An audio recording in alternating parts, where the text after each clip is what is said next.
بسم الله الرحمن الرحيم اللهم صل على محمد وعلى آل محمد كما صليت على إبراهيم وعلى آل إبراهيم إنك حميد مجيد اللهم بارك على محمد وعلى آل محمد كما باركت على إبراهيم وعلى آل إبراهيم إنك حميد مجيد الحمد لله رب العالمين والصلاة والسلام على سيد الأنبياء والمرسلين وعلى آله وصحبه أجمعين أما بعد میرے ایمانی بھائیوں، بزرگوں اور نوجوان ساتھیوں،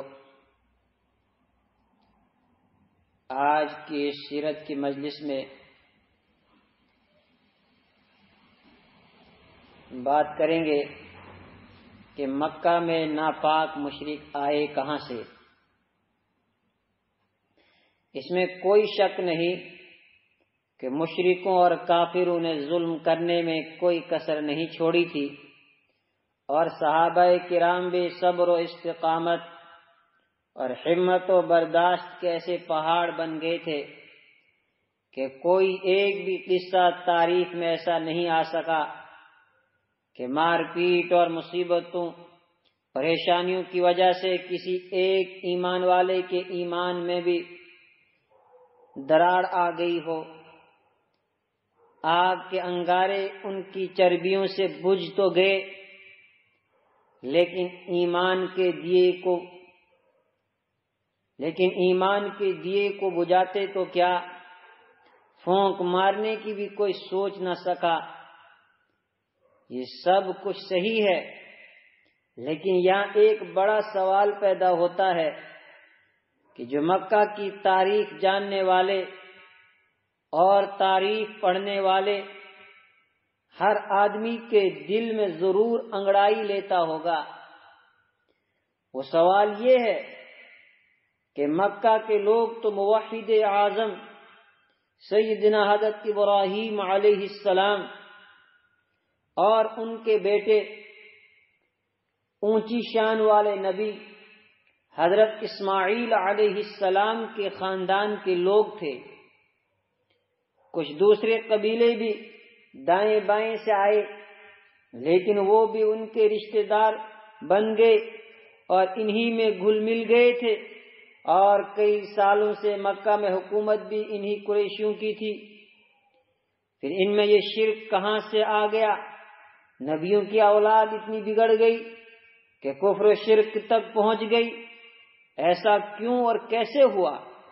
اس کا جواب ہمیں ادھر ادھر دائیں بائیں ڈھونڈنے کی ضرورت نہیں، بلکہ خود قرآن پاک نے اس کا تفصیل کے ساتھ جگہ جگہ جواب دیا ہے، جس کا خلاصہ اور نچوڑ 12ویں صدی کے بہت بڑے اور مشہور عالم حضرت شاہ ولی اللہ محدث دہلوی رحمۃ اللہ علیہ نے اپنی کتاب الفوز الکبیر فی اصول التفسیر اور حجت اللہ البالغہ میں پیش کیا ہے۔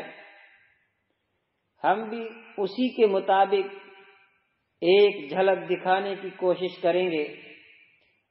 مکہ کے لوگ جو حضرت ابراہیم علیہ السلام کے خاندان میں سے تھے، بہت ہی کم وہ لوگ تھے جو اللہ تعالیٰ کے منکر تھے، ورنہ زیادہ لوگ وہ تھے جو اللہ تعالیٰ کو بھی مانتے تھے اور اللہ تعالیٰ کی عظیم قدرت کا اقرار بھی کرتے تھے، بلکہ وہ تو اس بات کو بھی تسلیم کرتے تھے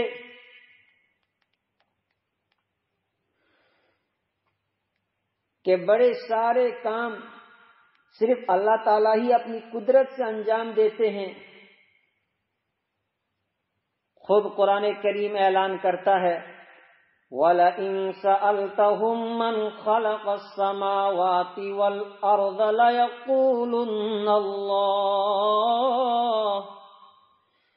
قُلْ أَفَرَأَيْتُم مَّا تَدْعُونَ مِن دُونِ اللَّهِ إِنْ أَرَادَنِيَ اللَّهُ بِضُرٍّ هَلْ هُنَّ كَاشِفَاتُ ضُرِّهِ أَوْ أَرَادَنِي بِرَحْمَةٍ هَلْ هُنَّ مُمْسِكَاتُ رَحْمَتِهِ قُلْ حَسْبِيَ اللَّهُ عَلَيْهِ يَتَوَكَّلُ الْمُتَوَكِّلُونَ۔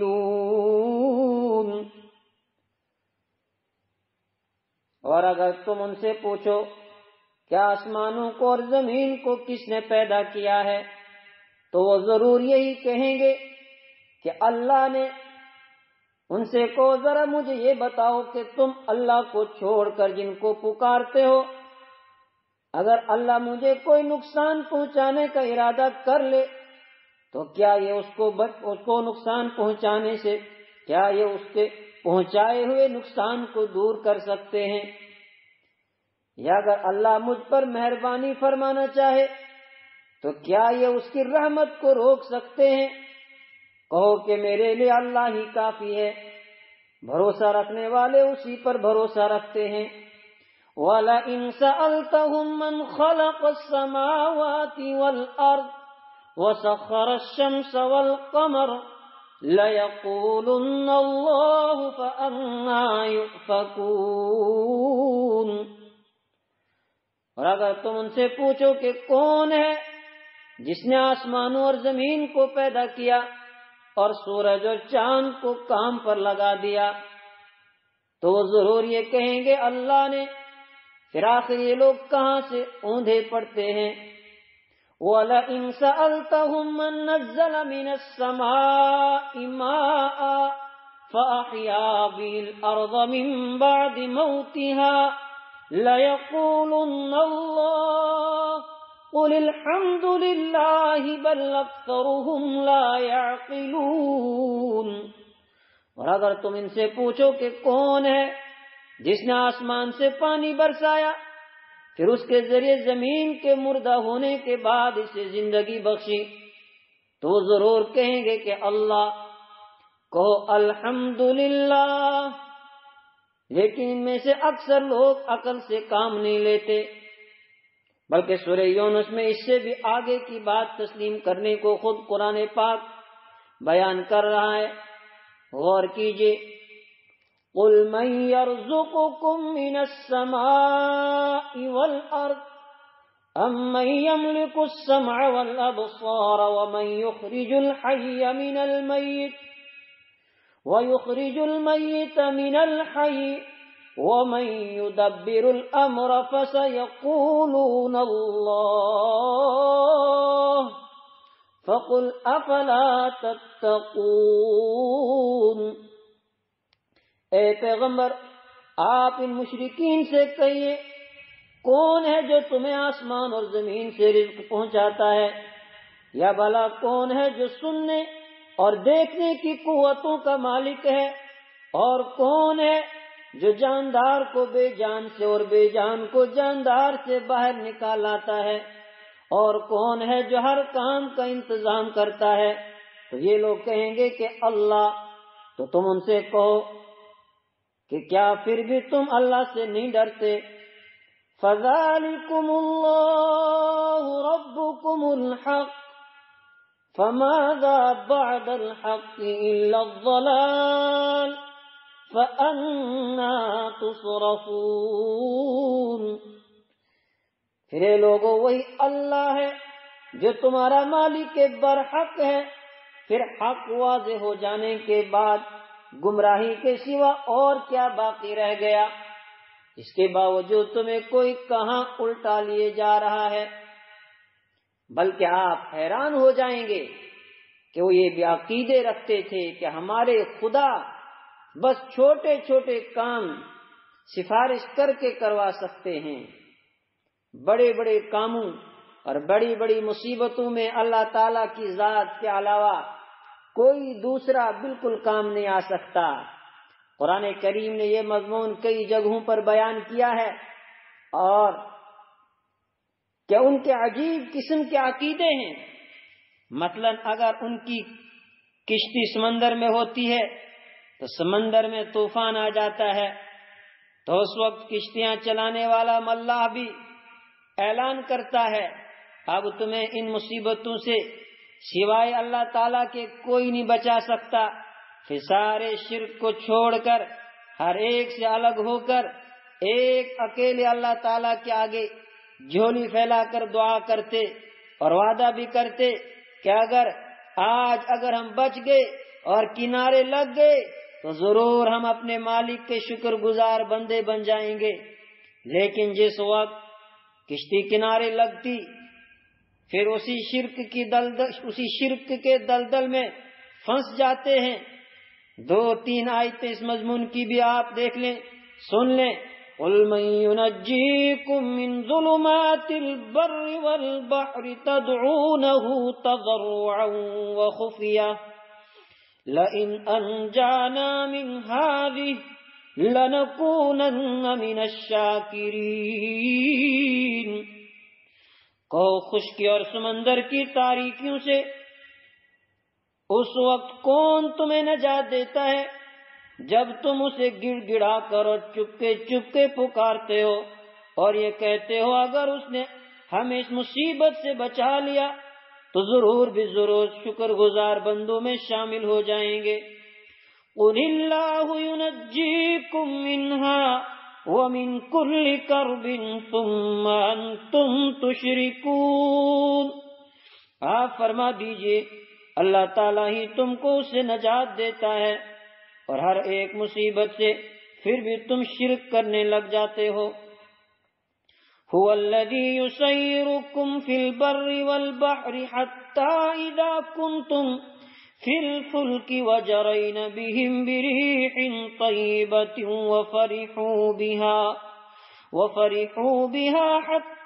وفرحوا بها جاءتها ريح عاصف وجاءهم الموج من كل مكان وظنوا أنهم أحيط بهم دعوا الله مخلصين له الدين لئن أنجيتنا من هذه لنكونن من الشاكرين. وہ اللہ ہی تو ہے جو تمہیں خشکی اور سمندر میں سفر کراتا ہے یہاں تک کہ جب تم کشتیوں میں سوار ہوتے ہو اور یہ کشتیاں لوگوں کو لے کر خوشگوار ہوا کے ساتھ پانی پر چلتی ہیں اور لوگ اس بات میں مگن ہوتے ہیں کہ اچانک ان کے پاس ایک آندھی آتی ہے اور ہر طرف سے ان پر موجیں اٹھتی ہیں اور وہ سمجھتے ہیں کہ وہ ہر طرف سے گھر گئے. تو اس وقت وہ خلوص کے ساتھ صرف اللہ پر اعتقاد کر کے اسی کو پکارتے ہیں اور کہتے ہیں کہ یا اللہ اگر تو نے ہمیں اس مصیبت سے نجات دے دی تو ہم ضرور بھی ضرور شکر گزار لوگوں میں شامل ہو جائیں گے. فَلَمَّا نَجَّاهُمْ إِذَا هُمْ يَبْغُونَ فِي الْأَرْضِ بِغَيْرِ الْحَقِّ يَا أَيُّهَا النَّاسُ إِنَّمَا بَغْيُكُمْ عَلَىٰ أَنفُسِكُمْ مَتَاعَ الْحَيَاةِ الدُّنْيَا ثُمَّ إِلَيْنَا مَرْجِعُكُمْ فَنُنَبِّئُكُمْ بِمَا كُنْتُمْ تَعْمَلُونَ. لیکن جب اللہ انہیں نجات دے دیتا ہے تو زیادہ دیر نہیں گزرتی کہ وہ زمین میں ناحق سرکشی کرنے لگتے ہیں. ارے لوگو تمہاری یہ سرکشی خود تمہارے خلاف پڑ رہی ہے. اب تو دنیاوی زندگی کے مزے اڑا لو، آخر کو ہمارے پاس ہی تمہیں لوٹ کے آنا ہے اور اس وقت ہم تمہیں بتائیں گے کہ تم کیا کچھ کرتے رہے ہو. خیر اس قسم کی سوچ پر تو حدیث پاک میں ابو جہل کے بیٹے حضرت اکرمہ کا بہت مشہور واقعہ بھی ہے جو ان کے ایمان کا ذریعہ بھی بنا تھا. وہ فرماتے ہیں سن 8 ہجری میں مکہ مکرمہ فتح ہوا اور اس وقت کچھ لوگ گھروں میں چھپ گئے اور کچھ نے ہتھیار ڈال کے صلح کر لی. لیکن مجھے اپنی پچھلی زندگی کے کام یاد تھے اس لیے میں نے عرب سے بھاگنے کا فیصلہ کر لیا۔ سمندر کے کنارے بندرگاہ پر پہنچا، یمن جانے والا جہاز تیار تھا، میں بھی اس پر سوار ہو گیا، لیکن بیچ میں پہنچ کر جہاز طوفان کی لہروں کے گھیرے میں آ گیا۔ جہاز کے ملاح نے وہی پرانا مشہور اعلان کیا کہ اب یہاں اپنے سارے معبودوں کو چھوڑ کر ایک اللہ کے سامنے دعا کرو، اللہ کے سوا ہمیں کوئی نہیں بچا سکتا۔ یہ بات میرے دل پر بجلی بن کے گری کہ اگر ہمارے باطل معبود یہاں کام نہیں آتے تو پھر اور کہاں کام آئیں گے۔ میں نے فیصلہ کر لیا کہ اگر آج بچ گیا تو ضرور اسلام قبول کروں گا، کیونکہ یہی تو وہ چیز ہے جس کی طرف ہمیں محمد صلی اللہ علیہ وسلم بلا رہے ہیں۔ خدا کا کرنا ایسا ہی ہوا کہ ملاح نے جہاز کو واپس بندرگاہ لے جانے کا فیصلہ کر لیا، جو پروردگار کے کرم سے واپس کنارے آ لگا، جہاں میری بیوی میرے لیے حضرت نبی اکرم صلی اللہ علیہ وسلم کی طرف سے امن کا پروانہ لیے کھڑی تھی۔ میں اس کے ساتھ واپس مکہ آ گیا تو اللہ تعالیٰ نے اپنے کرم سے مجھے ایمان نصیب فرما دیا، رضی اللہ عنہ۔ میرے ایمانی بھائیوں، جھگڑے کی اصل وجہ کیا ہے؟ خلاصہ بحث یہ کہ ابراہیمی ملت اور مذہب کا اصل توحید والا عقیدہ کسی نہ کسی رنگ میں اب بھی ان کے پاس موجود تھا، لیکن اصل سوال اپنی جگہ باقی ہے کہ پھر کفر و شرک کا خیال کیسے اور کہاں سے آیا؟ اس کے جواب میں شاہ ولی اللہ رحمۃ اللہ علیہ حدیث اور تاریخ کے حوالے سے بیان کرتے ہیں کہ نبی کریم صلی اللہ علیہ وسلم کے دنیا میں تشریف لانے سے کوئی 300 سال پہلے مکہ مکرمہ میں عمرو ابن لحی نام کا ایک لعنتی اور بدبخت انسان پیدا ہو گیا تھا۔ وہ دنیا میں چلتا پھرتا رہتا تھا۔ اس نے کسی ملک میں بتوں کی پوجا ہوتی دیکھ لی جو اس کو بہت اچھی لگی، اور اس نے وہاں سے کچھ بت اور مورتیاں ساتھ لے لی۔ پھر وہ مورتیاں مکہ کے لوگوں کو دکھائی اور یہ کہہ کر شرک کی دعوت دی کہ اللہ تبارک و تعالیٰ بہت بلند شان والے ہیں، ہم بغیر کسی واسطے کے ان کی بارگاہ میں کیسے پہنچ سکیں گے؟ کہ اللہ تعالیٰ کے پیارے بندوں کی مورتیاں ہیں، ہم ان کی پوجا کریں گے، یعنی ان مورتیوں کو سامنے رکھ کر اصل مورتی والوں کی پوجا کریں گے، وہ اللہ تعالیٰ سے سفارش کر کے ہمارے کام بنا دیں گے۔ اس طرح مکہ میں شرک کا یہ سلسلہ شروع ہو گیا۔ پھر ہر ایک نے اپنی جان پہچان والے بزرگوں کی اور دوسری ہستیوں کی مورتیاں بنا لی، اور سفارش اور تقرب کے اس عقیدے پر پوجا شروع ہو گئی۔ بخاری شریف میں لات نامی ایک مشہور بت کے بارے میں یہ تفصیل آئی ہے کہ یہ کوئی نیک آدمی تھا جو حاجیوں اور عمرہ کرنے والوں کو پانی میں ستو ڈال کر کھلایا کرتا تھا۔ اس طرح ستو گھولنے والے کو عربی میں لات کہا جاتا ہے۔ فَإِنَّهُ يَلُتُّ السَّوِيقَ، اس کے مرنے کے بعد اس کی بھی مورتی بنائی گئی، اور جب ایک بار یہ سلسلہ شروع ہو گیا تو پھر یہ مورتیاں بڑھتی اتنی ہو گئی کہ خاص خانہ کعبہ میں بھی 360 مورتیاں رکھ دی تھی۔ بلکہ حدیث پاک سے معلوم ہوتا ہے کہ کچھ مورتیاں خانہ کعبہ کے ارد گرد بھی رکھی ہوئی تھی، اور وہ طواف کرتے ہوئے ان کی بھی پوجا کیا کرتے تھے۔ قرآن پاک نے ان کے اس عقیدے کو اس طرح بیان کیا، وَيَعْبُدُونَ مِن دُونِ اللَّهِ مَا لَا يَضُرُّهُمْ وَلَا يَنفَعُهُمْ وَيَقُولُونَ هَٰؤُلَاءِ شُفَعَاؤُنَا عِندَ اللَّهِ، اور یہ لوگ اللہ کو چھوڑ کر ان من گھڑت خداؤں کی عبادت کرتے ہیں جو نہ ان کو کوئی نقصان پہنچا سکتے ہیں نہ ہی ان کو کوئی فائدہ دے سکتے ہیں، اور کہتے ہیں اللہ کے پاس ہماری سفارش کرنے والے ہیں۔ ایک دوسری جگہ انہی کے الفاظ میں یوں بیان فرمایا، وَالَّذِينَ اتَّخَذُوا مِن دُونِهِ أَوْلِيَاءَ مَا نَعْبُدُهُمْ إِلَّا لِيُقَرِّبُونَا إِلَى اللَّهِ زُلْفَىٰ، اور جن لوگوں نے اس اللہ کے بجائے دوسرے رکھوالے بنا لیے ہیں، یہ کہہ کر کہ ہم ان کی عبادت صرف اس لیے کرتے ہیں کہ یہ ہمیں اللہ سے قریب کر دیں۔ ایک دوسری جگہ فرمایا وَإِذَا ذُكِرَ اللَّهُ وَحْدَهُ اشْمَأَزَّتْ قُلُوبُ الَّذِينَ لَا يُؤْمِنُونَ بِالْآخِرَةِ وَإِذَا ذُكِرَ الَّذِينَ مِن دُونِهِ إِذَا هُمْ يَسْتَبْشِرُونَ۔ اور جب کبھی تنہا اللہ کا ذکر کیا جاتا ہے تو جو لوگ آخرت پر ایمان نہیں رکھتے ان کے دل بیزار ہو جاتے ہیں، اور جب اس کے سوا دوسروں کا ذکر کیا جاتا ہے تو یہ لوگ خوشی سے کھلکھلا اٹھتے ہیں۔ میرے ایمانی بھائیوں، عبادت اور اعمال میں بھی نئی نئی بدعتیں، اسی طرح عبادات اور اعمال میں بھی سیدنا حضرت ابراہیم علیہ السلام کے بتائے ہوئے سچے اور مقدس طریقے کا کچھ سایہ سا باقی رہ گیا تھا، اور ان میں بھی مشرکین نے عجیب طریقے سے بدعتیں نکالی تھی۔ مثال کے طور پر عرب کے کچھ قبیلوں نے ننگے ہو کر خانہ کعبہ کا طواف شروع کر لیا تھا، اور اس کے پیچھے بھی مکہ کے مشرکین کی شرارت تھی کہ تم گاؤں کے لوگ گنہگار ہو، پھر جن کپڑوں کو تم پہن کر گناہ کرتے ہو ان کو لگا کر اللہ کے گھر کا طواف کیسے کر سکتے ہو؟ اس لیے تم ہم سے کپڑے لے لیا کرو کیونکہ ہم بزرگوں کی اولاد ہیں۔ پھر ایک زمانہ بعد مکہ کے لوگوں نے کپڑوں پر کرایہ طے کر دیا، جس پر لوگوں نے ننگے ہو کر طواف کرنا شروع کر لیا۔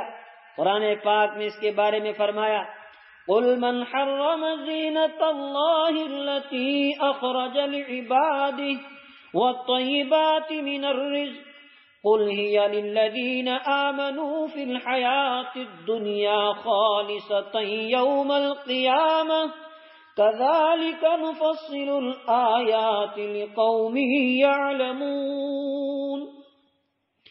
کہو کہ آخر وہ کون ہے جس نے زینت کے اس سامان کو حرام قرار دیا جو اللہ نے اپنے بندوں کے لیے پیدا کیا ہے، اور اسی طرح پاکیزہ رزق کی چیزوں کو۔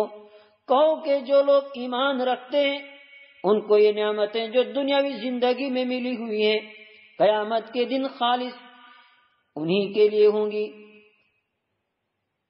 اور اسی طرح ہم تمام آیتیں تمام لوگوں کے لیے تفصیل سے بیان کرتے ہیں جو علم سے کام لیں۔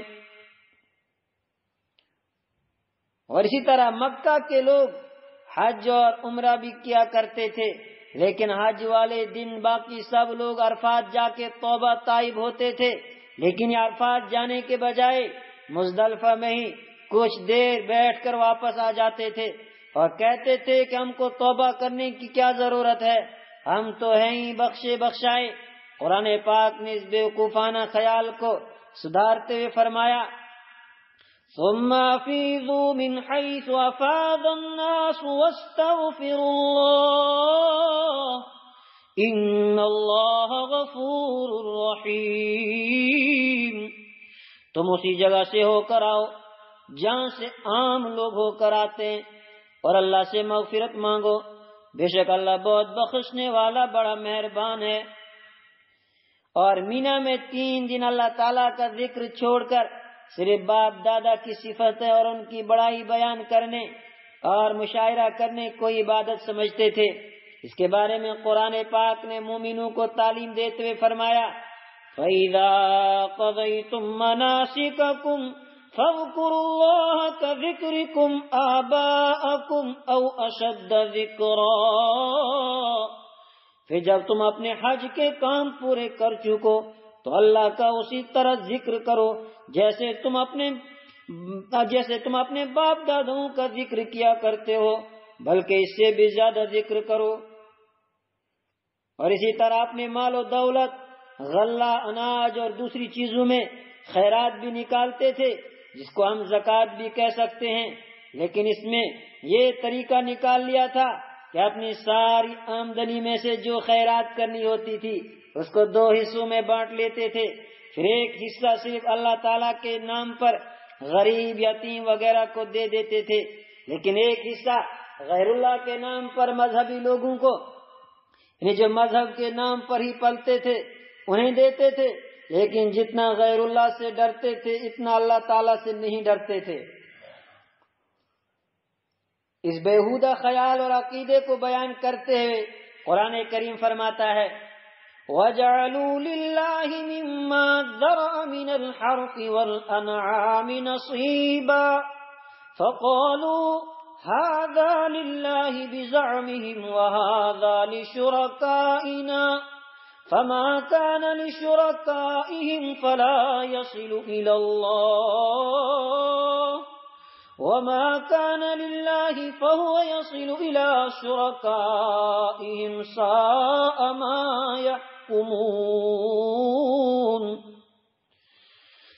اور اللہ نے جو کھیتیاں اور چوپائے پیدا کیے ہیں ان لوگوں نے ان میں سے اللہ کا بس ایک حصہ مقرر کیا ہے، چنانچہ خود اپنے گمان سے یہ کہتے ہیں یہ حصہ تو اللہ کا ہے اور یہ ہمارے معبودوں کا ہے جن کو ہم خدائی میں اللہ کا شریک مانتے ہیں۔ پھر جو حصہ ان کے شریکوں کا ہوتا ہے تو وہ کبھی اللہ کے پاس نہیں پہنچتا، اور جو حصہ اللہ کا ہوتا ہے وہ ان کے گھڑے ہوئے معبودوں کو پہنچ جاتا ہے۔ ایسی بری بری باتیں ہیں جو انہوں نے طے کر رکھی ہیں۔ اور اسی طرح نماز کا نام تو ابھی ان کو یاد تھا لیکن نماز کی حقیقت بالکل ہی بھول گئے تھے۔ بیت اللہ شریف کے پاس بس سیٹیاں اور تالیاں مارنے کو وہ نماز پڑھنا سمجھتے تھے۔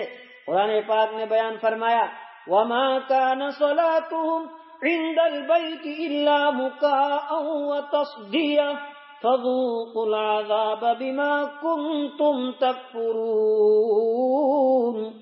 اور بیت اللہ کے پاس ان کی نماز سیٹیاں بجانے اور تالیاں پیٹنے کے سوا کچھ بھی نہیں، لہذا اے کافرو جو کافرانہ باتیں تم کرتے رہے ہو ان کی وجہ سے اب عذاب کا مزہ چکھو۔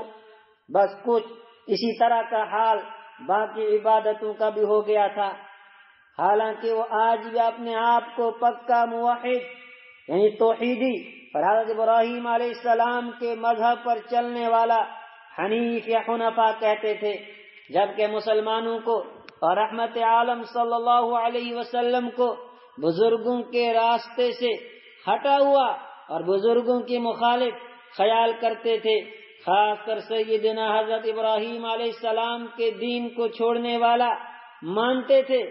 قرآن پاک نے اس الزام کا جواب دیتے ہوئے فرمایا وَمَن يَرْغَبُ عَن مِّلَّةِ إِبْرَاهِيمَ إِلَّا مَن سَفِهَ نَفْسَهُ وَلَقَدِ اصْطَفَيْنَاهُ فِي الدُّنْيَا وَإِنَّهُ فِي الْآخِرَةِ لَمِنَ الصَّالِحِينَ۔ اور کون ہے جو ابراہیم کے طریقے سے انحراف کرے سوائے اس شخص کے جو خود اپنے آپ کو حماقت میں مبتلا کر چکا ہو۔ حقیقت تو یہ ہے کہ ہم نے دنیا میں انہیں اپنے لیے چن لیا تھا اور آخرت میں ان کا شمار صالحین میں ہوگا۔ پھر ابراہیم علیہ السلام کا اصلی دین بیان کرتے ہوئے فرمایا اذ قال له ربه اسلم قال اسلمت لرب العالمین۔ جب ان کے پروردگار نے ان سے کہا سر تسلیم خم کرو تو فوراً بولے میں نے رب العالمین کے حکم کے آگے سر جھکا لیا۔ اللہ تعالی ہمیں سیرت کو سمجھنے کی اور اس پر عمل کی توفیق عطا فرمائے۔ وآخر الدعوانا الحمد للہ رب العالمین۔ بسم اللہ الرحمن الرحیم۔ اللهم صل على محمد وعلى آل محمد كما صليت على إبراهيم وعلى آل إبراهيم إنك حميد